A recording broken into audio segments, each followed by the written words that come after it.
বিসমিল্লাহির রহমানির রহিম। আসসালামু আলাইকুম। প্রিয় দর্শক শ্রোতা, আশা করি আল্লাহ সুবহানাহু ওয়া তাআলার অশেষ রহমত এবং দয়া আপনারা সকলে ভালো আছেন, সুস্থ আছেন। প্রিয় দর্শক শ্রোতা, জান্নাত একজন মুমিনের একান্ত কামনা বাসনার বস্তু।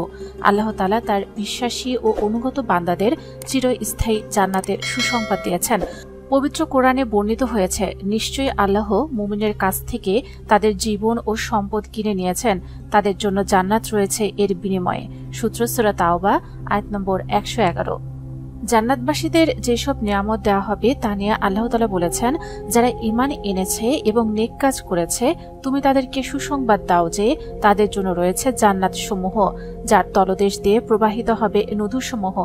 যখনই তাদেরকে জান্নাত থেকে কোনো ফল খেতে দেওয়া হবে তারা বলবে, এটাই তো পূর্বে আমাদেরকে খেতে দেওয়া হয়েছিল।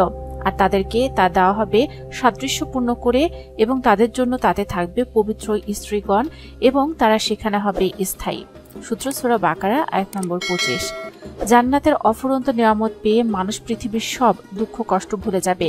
তবে পৃথিবীতে যে সময়টুকু আল্লাহর স্মরণ ছাড়া অনর্থক কাটিয়েছে তার জন্য আফসোস করবে জান্নাতে গিয়েও। এ সম্পর্কে হযরত মুয়াজ ইবনে জাবাল রাদিয়াল্লাহু আনহু হতে বর্ণিত হাদিসে রাসূল কারীম সাল্লাল্লাহু আলাইহি ওয়াসাল্লাম বলেছেন, জান্নাতীদের জান্নাতে যাওয়ার পর দুনিয়ার কোনো জিনিসের জন্য আফসোস থাকবে না, শুধু ওই সময়ের জন্য আফসোস হবে যা আল্লাহর স্মরণ ব্যতীত অনর্থক কথা বা কাজে অতিবাহিত করা হয়েছে। পক্ষান্তরে অনর্থক কথাবার্তা থেকে বিরত হয়ে নীরব থাকার ফজিলত বর্ণিত হয়েছে হাদিসে। এ সম্পর্কে হযরত ইমরান ইবনে হুসাইন রাদিয়াল্লাহু আনহু থেকে বর্ণিত, রাসূল কারীম সাল্লাল্লাহু আলাইহি ওয়াসাল্লাম বলেছেন, কোনো ব্যক্তির অনর্থক কথাবার্তা হতে নীরব থাকায় যে মর্যাদা লাভ হয় তা 60 বছরের নফল ইবাদত হতেও উত্তম। মানুষকে আনন্দ দেওয়ার উদ্দেশ্যেও অনর্থক কথা বলার অনুমতি নেই। পবিত্র কোরআনে ইরশাদ হয়েছে, আর মানুষের মধ্য থেকে কেউ না জেনে আল্লাহর পথ থেকে মানুষকে বিভ্রান্ত করার জন্য বেহুদা কথা খরিদ করে আর তারা সেগুলোকে হাসি ঠাট্টা হিসেবে গ্রহণ করে, তাদের জন্য রয়েছে লাঞ্ছনাকর শাস্তি। সূত্র সূরা লুকমান আয়াত নম্বর 6। আর যদি সে কথাগুলো হয় মানুষকে কষ্ট দিতে, তা তো আরো বিপজ্জনক।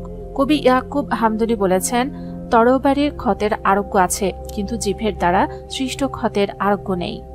আল্লাহ যেন আমাদের সবাইকে জিহ্বা নিয়ন্ত্রণ করার ক্ষমতা দেন, ধৈর্য দেন। আমিন।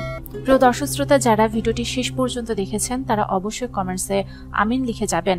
তো প্রিয় দর্শক শ্রোতা, জানার স্বার্থে, দাওয়াতি কাজের স্বার্থে অবশ্যই ভিডিওটি শেয়ার করে দিন। হতে পারে আপনার একটা শেয়ারে বহু মানুষ উপকৃত হবে ইনশাল্লাহ। যারা এখন আমাদের চ্যানেলটিকে সাবস্ক্রাইব করেননি অবশ্যই আমাদের চ্যানেলটিকে সাবস্ক্রাইব করে রাখুন।